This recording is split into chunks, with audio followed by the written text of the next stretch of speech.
Welcome to your 2023 work recap. This year, you've been to 127 sync meetings, you spent 56 minutes searching for files, and almost missed 8 deadlines. Yikes. 2024 can and should sound different. With Monday.com, you can work together easily, collaborate and share data, files, and updates. So all work happens in one place and everyone's on the same page. Go to Monday.com or tap the banner to learn more.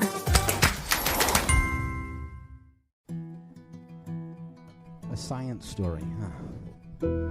These NYU scientists, they felt right. I was so And I just thought, well, I had figured it out. it was that golden moment. Because science was on my side.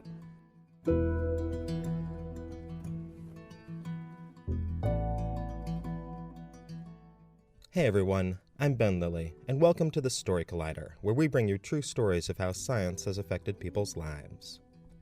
This week's storyteller is Robin Abrams. The story was recorded in December 2012 at the Oberon in Cambridge, Massachusetts. The theme of the event was, It Takes Guts.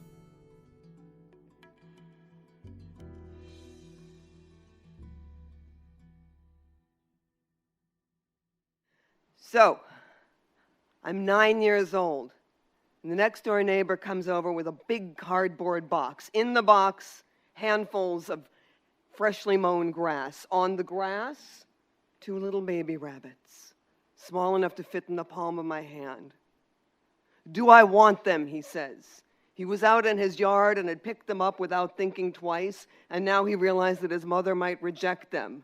Do I want to try my hand at raising them?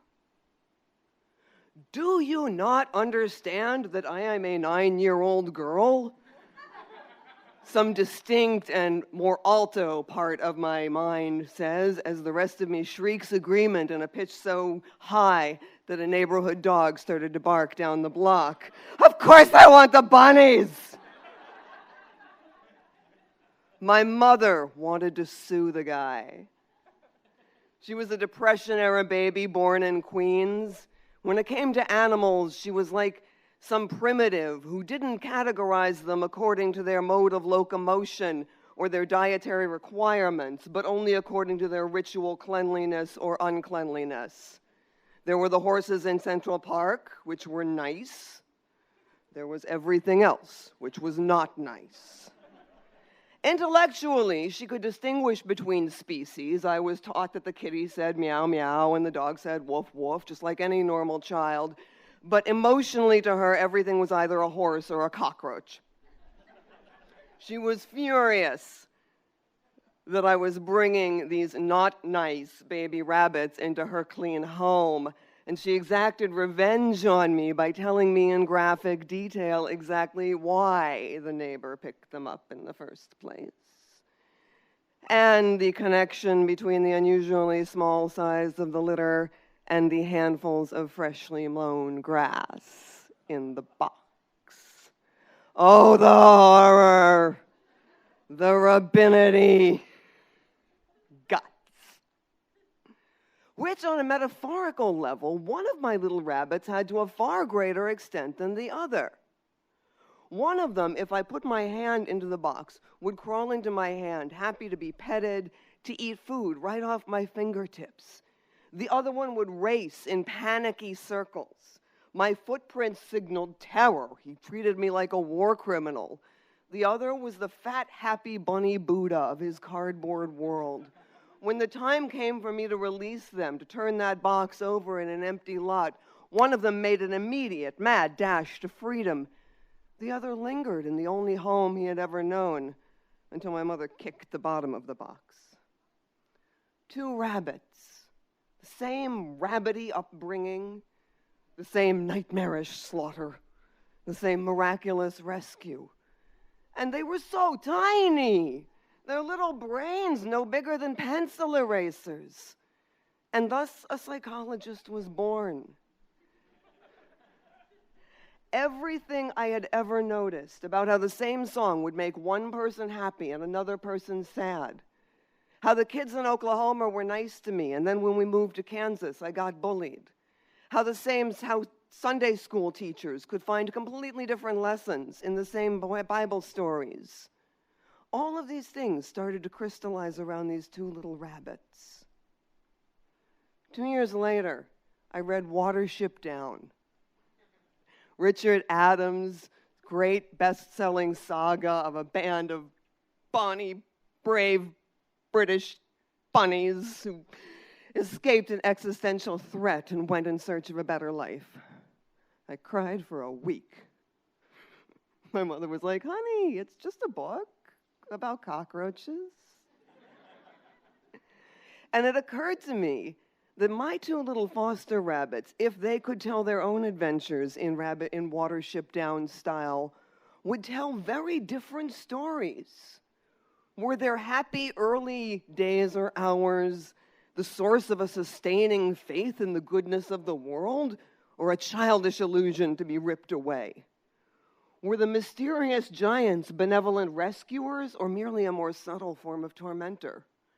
Was the tipping over of that cardboard box into that vacant lot a long, long dreamed of freedom, or expulsion into a cruel and savage wilderness? Personality is story. A friend of mine is a developmental biologist who works with all kinds of small, labbable animals, from field mice to fruit flies. And I asked her once how simple an organism can be and still have anything that we could call personality.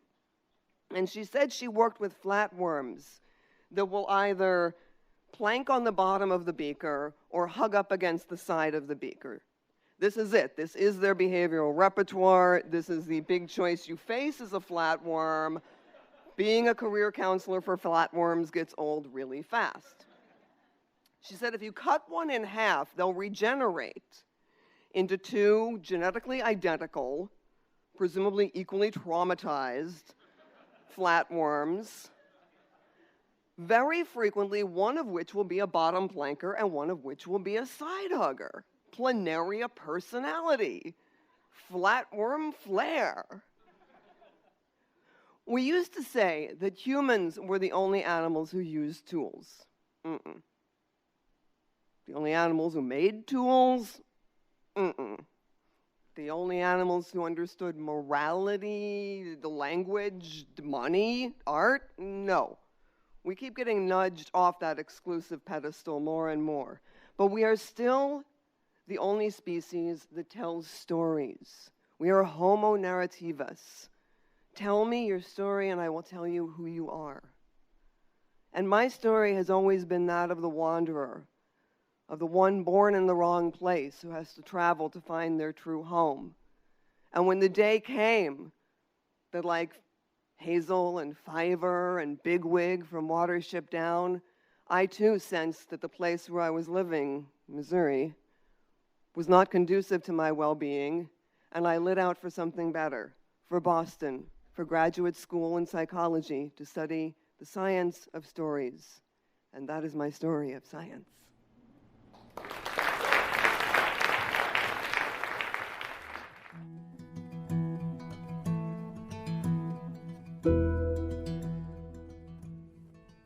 That was Robin Abrams.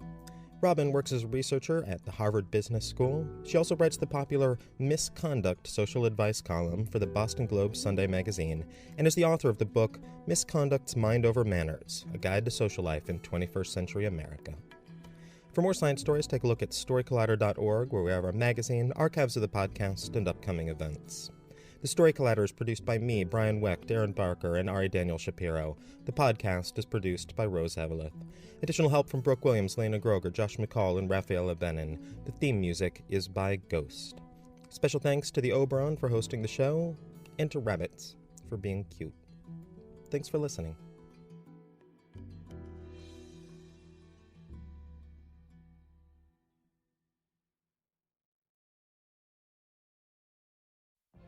What if you could have a career where the opportunities are as vast as our nation, where it's not about mission statements, but a shared mission?